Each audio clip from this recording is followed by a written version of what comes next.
जय हिंद प्यारे साथियों, कैसे आप सब। आशा करता हूँ बेहतरीन होंगे, शानदार होंगे। एक बार फिर से स्वागत करता हूँ आपके अपने YouTube channel NS online classes में। तो दोस्तों, आपको पता है कि हम लोग फिजिक्स क्लास 10 फर्स्ट चैप्टर पढ़ रहे थे। उसी दौरान आज की क्लास में हम लोग अवतल दर्पण से रिलेटेड एफ बराबर आर बाई टू संबंध को हम लोग सिद्ध करने वाले हैं। तो वीडियो में अंत तक बने रहिएगा, क्योंकि ये जो सवाल है आपके बोर्ड एग्जाम में बहुत इंपॉर्टेंट भूमिका निभाने वाली है। ये पूछते रहती है एग्जाम में, ठीक है। तो चलिए इसको सिद्ध कर लेते हैं। तो देखिए, यहां पर लिखा हुआ एफ बराबर आर बाई टू। आपसे कोई पूछ दे भैया ये जो एफ है आर क्या होता है, ठीक है। तो एफ को आप लोग को पता होगा कि एफ होता है वो फोकस दूरी है। स्मॉल एफ है तो फोकस दूरी, फोकस दूरी इसको बोलते हैं।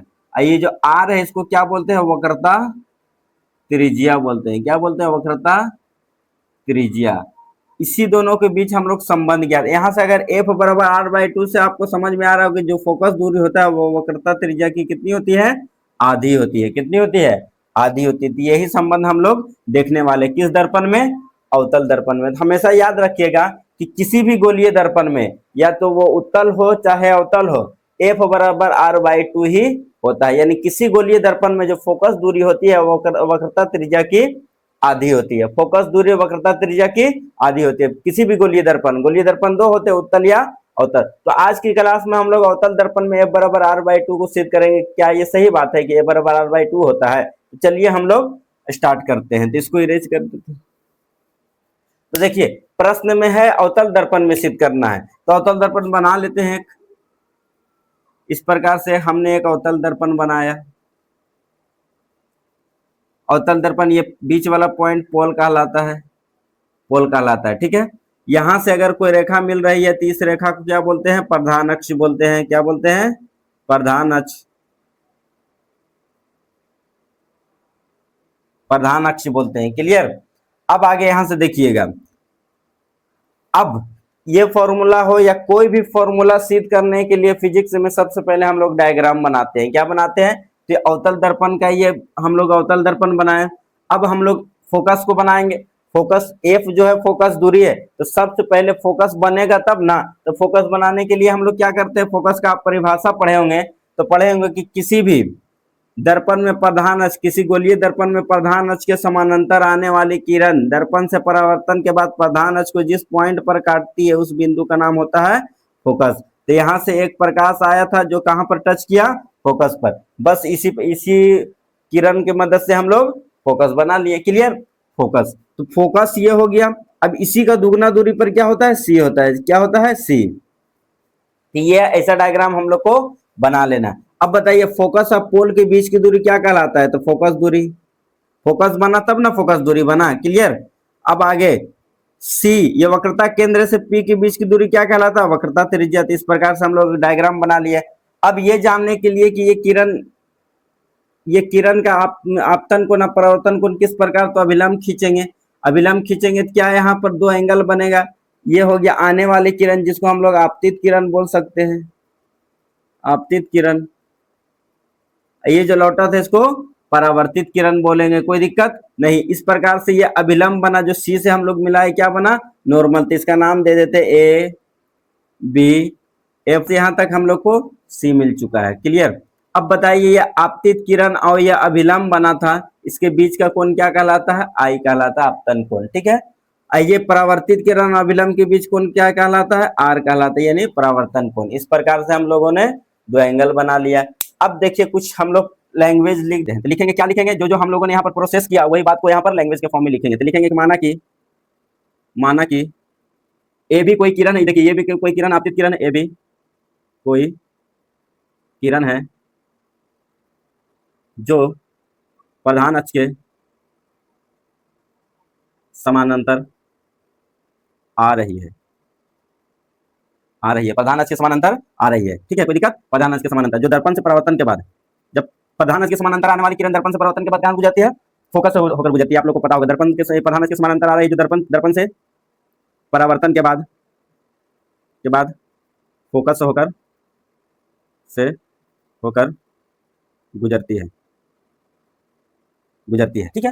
फोकस से होकर गुजरती है। क्लियर। आगे हम लोग क्या लिखेंगे कि बी सी अभिलंब, अभिलंब डाला। जब अभिलंब डाले तो एंगल का निर्माण हुआ। यहाँ पर क्या कौन कौन सा एंगल, बी सी अभिलंब डाला तो एंगल यहाँ क्या बना, ए बी सी बोल सकते हैं। ये एंगल की बात हो रहा है। तो क्या है, ए बी सी, तो एंगल ए बी सी क्या है, आई है। ठीक है, ये कौन सा एंगल है, आपतन कोण है, आपतन। तो एंगल ए बी सी अभिलंब डाला तो ए बी सी कौन हो गया, आपतन कोण। देखिए ए, ये पॉइंट ए है, बी है और सी है, ये एंगल की बात हो रही है। ठीक है, अब दूसरा एंगल क्या बनाता था, angle B sorry C B F, C B F, C B F, ये इस एंगल की बात हो रहा है। ठीक है, तो एंगल सी बी एफ, ये क्या है, आर है, ये क्या है बताइए, तो परावर्तन कोण है, परावर्तन कोण। क्लियर, तो ये यहाँ पर दो एंगल बन चुका है। अब हम लोग सिद्ध करेंगे। अब हम लोग क्या करें, इतना लैंग्वेज लिख देना, उसके बाद हम लोग क्या लिखेंगे, कोण ए बी सी यानी आई बराबर कोण, कोण कौन सा, सी बी एफ आर बराबर होगा कौन, किस नियम से, तो परावर्तन के नियम से, परावर्तन के नियम से बराबर होगा कि नहीं, जी बिल्कुल बराबर होगा। क्लियर, ये दोनों एंगल आपस में बराबर, क्योंकि हम लोग नियम में पढ़ा था। आगे अगर ध्यान दीजिएगा तो आप लोग अगर मैथ पढ़े होंगे क्लास 9 के एंगल के बारे में, तो अगर दो समानांतर रेखाएं होती है, देखिए यहाँ पर ये दोनों समानांतर रेखा एक दूसरे के समानांतर है, तो दो समानांतर रेखाएं होती है, इससे कोई तिरछा रेखा इस प्रकार से गुजरती है, तो जो एंगल यहाँ पर बनेगा उसका मान ये दोनों आपस में बराबर, अगर ये 60 डिग्री है तो ये भी 60 डिग्री, इस एंगल को हम लोग बोलते हैं एकांतर कोण बोलते हैं। क्या बोलते हैं, एकांतर कोण। तो क्या है, आपको इस तरह से ये दिख रहा है, इस तरह से दो समानांतर रेखाएं हैं, पहला ये हो गया, ये दोनों आपस में प्रधान अक्ष आपतित किरण आपस में समानांतर है। ठीक है, और यहाँ से जो बीसी है, ये जो तिरछा रेखा यहाँ पर डाले है, तो इस प्रकार से एंगल ये बना, तो क्या है, यहाँ आई है तो यहाँ पर भी आई बनेगा कि नहीं, जिस प्रकार से हम ये समझा था, अगर यहाँ 60 है तो यहाँ पर भी 60। ठीक है, नहीं तो ये आई है तो ये भी आई है, तो क्या हम बोल सकते हैं ये बात, ये जो एंगल है यहाँ पर ए बी सी वाला, ए बी सी ई वाला एंगल ए बी सी यानी आई, आई बराबर है एंगल, एंगल किसका, तो B C F, B C इस एंगल की बात हो रही है, बी सी एफ के, तो बी सी एफ के ये भी आई हो जाएगा। तो बताइए कौन सा कौन से बराबर हुआ, तो एकांतर कोण से, कौन सा कोण, एकांतर कोण से। इस प्रकार से तो इसको हम लोग बोल देंगे इक्वेशन फर्स्ट, इसको बोल देंगे इक्वेशन सेकेंड। ठीक है, यहां से दो इक्वेशन मिल चुका है। क्लियर, आगे देखिएगा, तो इक्वेशन फर्स्ट और सेकेंड में ये जो एल एच एस वाला साइड आपस में बराबर है, ए बी सी, तो क्या हम लोग लिख सकते हैं कि समीकरण फर्स्ट एवं सेकेंड से, सेकेंड से कोई दिक्कत है, कोई दिक्कत नहीं है, फर्स्ट एवं सेकेंड से अगर एल एच एस बराबर है तो आपस में आर एच एस भी क्या हो जाएगा, बराबर। ये है कि अगर किसी भी इक्वेशन का समीकरण का कि दायां पक्ष या बायां पक्ष आपस में बराबर है, तो उसका दायां पक्ष आपस में बराबर होगा। तो यहाँ एल एच एस बराबर है तो आर एच एस भी आपस में बराबर, तो इसलिए हम लोग क्या लिख सकते हैं, एंगल सी बी एफ यानी आर बराबर एंगल बी सी एफ आई आपस में क्या हो गया, बराबर। तो बताइएगा ये जो सी बी एफ है कौन एंगल है, सी बी एफ यानी इस एंगल की बात हो रही है। अब बी सी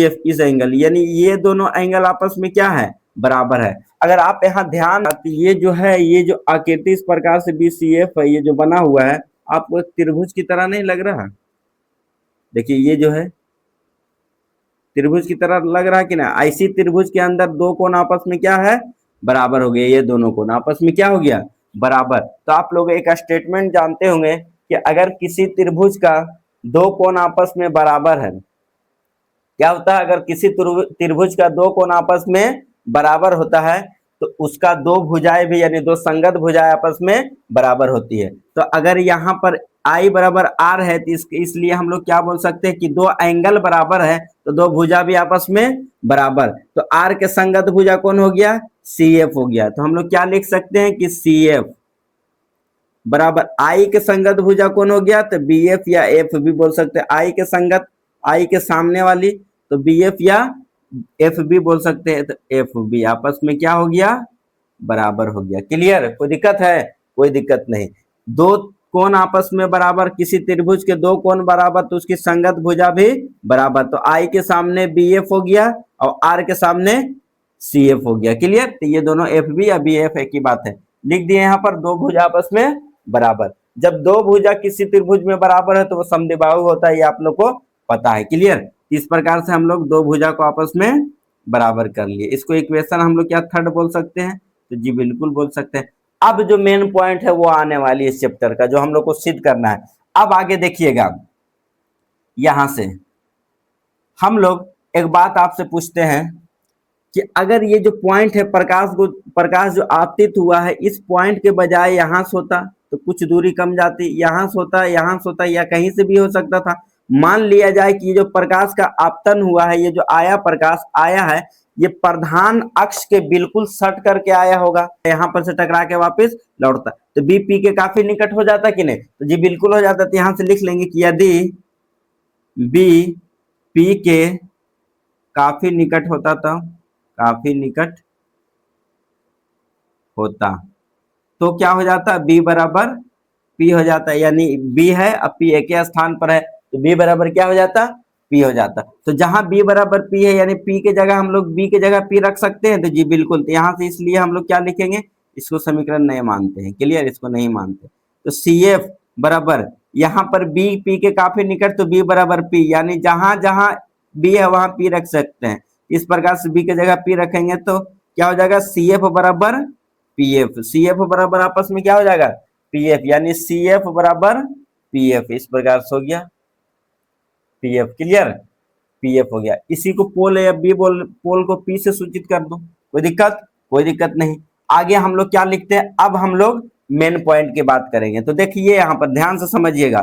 अब हम लोग को जो सिद्ध करना है वो देखिएगा। तो सिद्ध हम लोग को क्या करना? आर एफ बराबर आर बाई टू। तो सबसे पहले हम यहाँ आर बराबर निकालते हैं कि आर बराबर क्या हम लोग, यानी आर जो है वो सीपी है कि नहीं।